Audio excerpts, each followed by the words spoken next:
Bertumbuh dalam Kristus senantiasa. Refleksi pagi 976. Apa yang disampaikan Yesus Kristus kepada murid-muridnya yang masih ragu bahwa Allah Bapa dan Yesus Kristus adalah satu adanya? Mari dengar perkataan Kristus di Yohanes 14 ayat 12.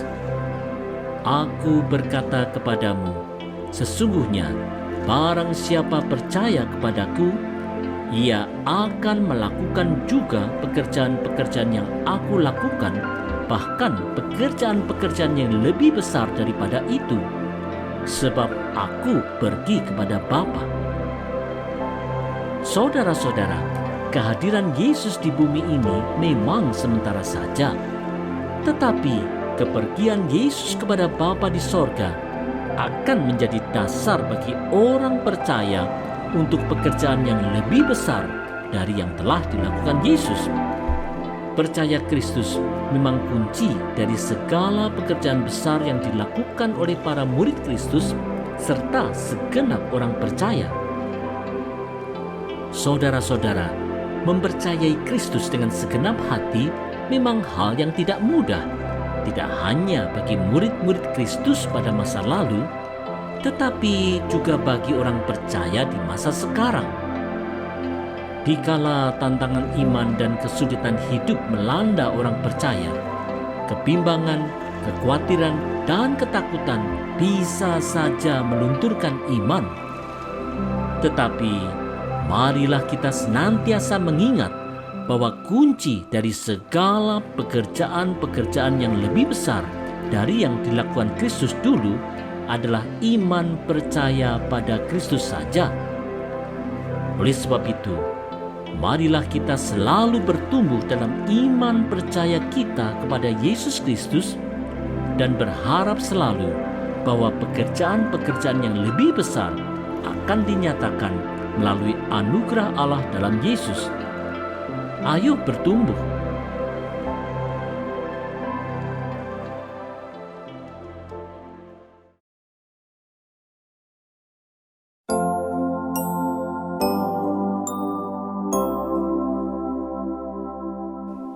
Melakukan pekerjaan Kristus demi kemuliaan Allah Bapa.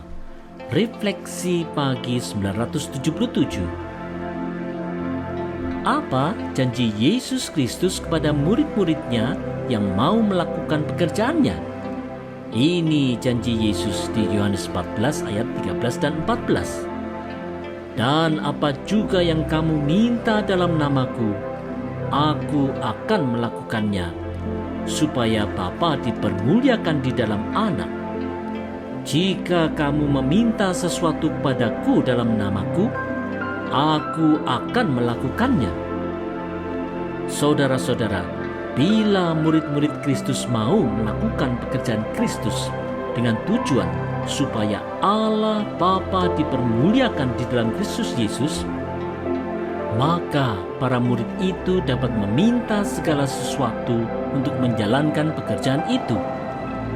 Yesus Kristus akan memenuhinya, karena semua itu semata-mata diajukan dalam nama Kristus dan demi kemuliaan Allah Bapa. Janji ini adalah janji Kristus yang pasti digenapinya.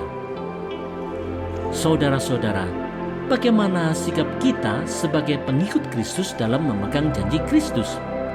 Kita tentu bergembira bila doa-doa kita dikabulkan. Bukankah demikian? Tentu saja.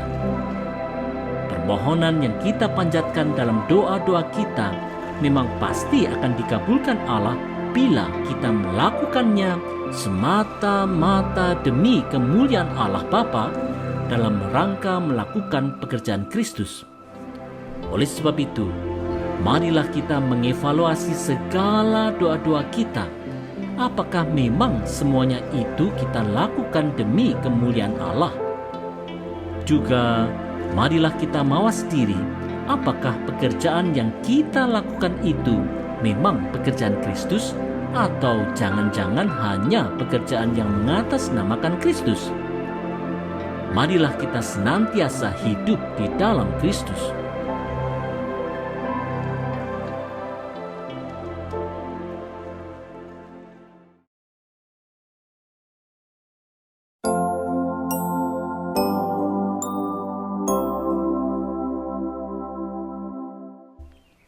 Menaati Kristus senantiasa. Refleksi pagi 978. Apa ciri-ciri dari seorang murid Kristus yang mengasihi gurunya? Ini pernyataan Yesus Kristus di Yohanes 14 ayat 15. Jikalau kamu mengasihi aku, kamu akan menuruti segala perintahku.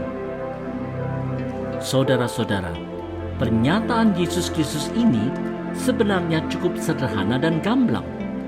Mengasihi Yesus tidaklah cukup dengan berbagai pernyataan, deklarasi, dan slogan-slogan Kristen semata, tetapi mengasihi Yesus Kristus berarti mempunyai komitmen untuk menuruti segala perintahnya.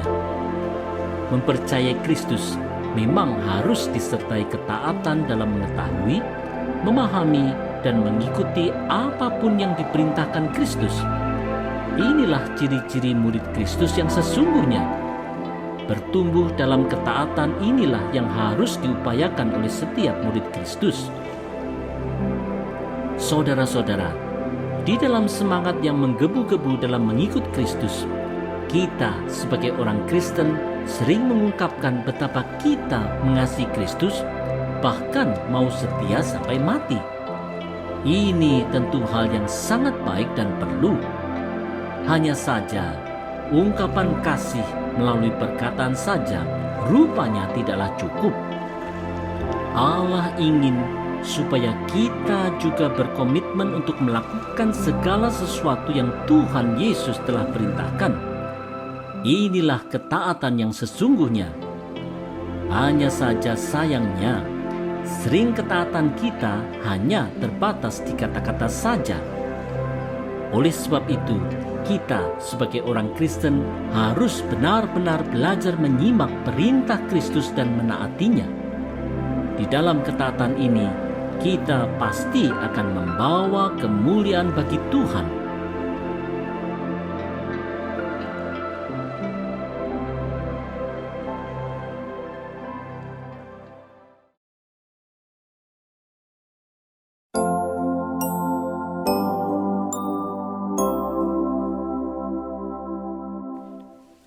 Roh kebenaran yang menyertai senantiasa.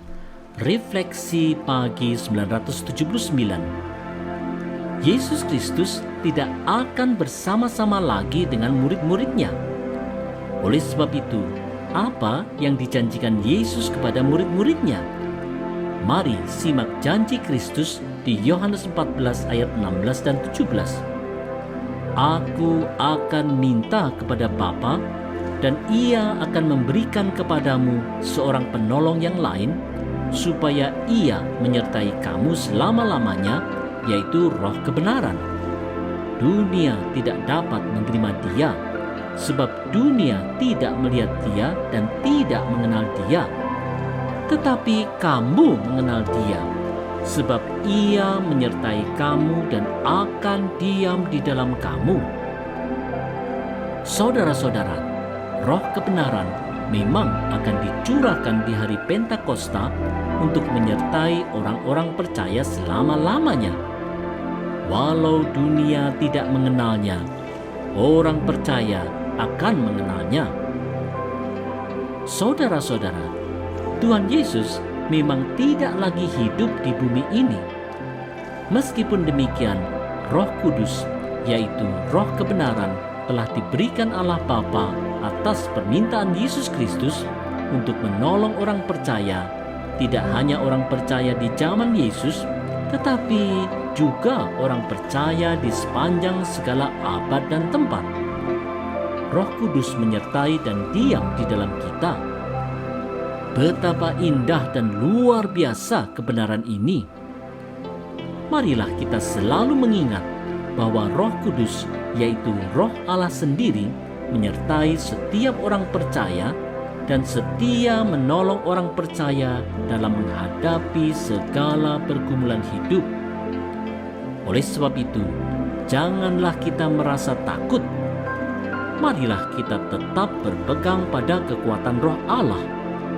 Di dalam kekuatan Roh, kita pasti akan kokoh dan tegar. Maukah kita?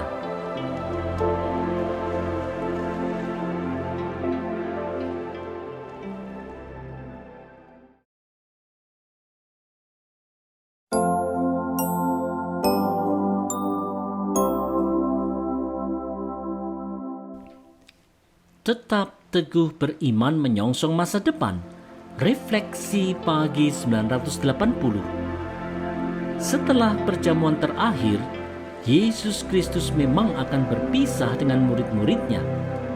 Apa penghiburan dan peneguhan Yesus Kristus kepada mereka? Mari dengarkan perkataan Kristus di Yohanes 14 ayat 18 dan 19. Aku tidak akan meninggalkan kamu sebagai yatim piatu. Aku datang kembali kepadamu. Tinggal sesaat lagi, dan dunia tidak akan melihat aku lagi. Tetapi kamu melihat aku, sebab aku hidup dan kamu pun akan hidup. Saudara-saudara, Yesus memang akan mati, tetapi Ia akan bangkit dari kubur, naik ke sorga, dan mengutus Roh Kudus untuk menyertai orang percaya. Suatu saat nanti, Yesus Kristus pasti akan datang kembali sebagai hakim atas semua dan raja di atas segala raja. Inilah jangkar pengharapan setiap orang percaya. Saudara-saudara, bagaimana kita sebagai orang percaya menjalani kehidupan setelah kita tahu bahwa Roh Kudus senantiasa menyertai kita dan kelak Kristus akan datang kembali? Apakah kita masih khawatir dan takut dalam menyongsong masa depan? Kalau kita sudah tahu akan kebenaran tentang Sang Anak Allah dan Sang Allah Roh Kudus, sudah seharusnya kita terus hidup bersemangat, berpengharapan, dan bersuka cita dalam menyongsong masa depan. Sayangnya, karena besarnya permasalahan hidup, godaan harta, tawaran hidup sesat, serta nafsu diri, orang percaya bisa menjadi kehilangan pegangan hidup. Oleh sebab itu, marilah kita kembali menaruh iman dan pengharapan kita hanya kepada Allah saja.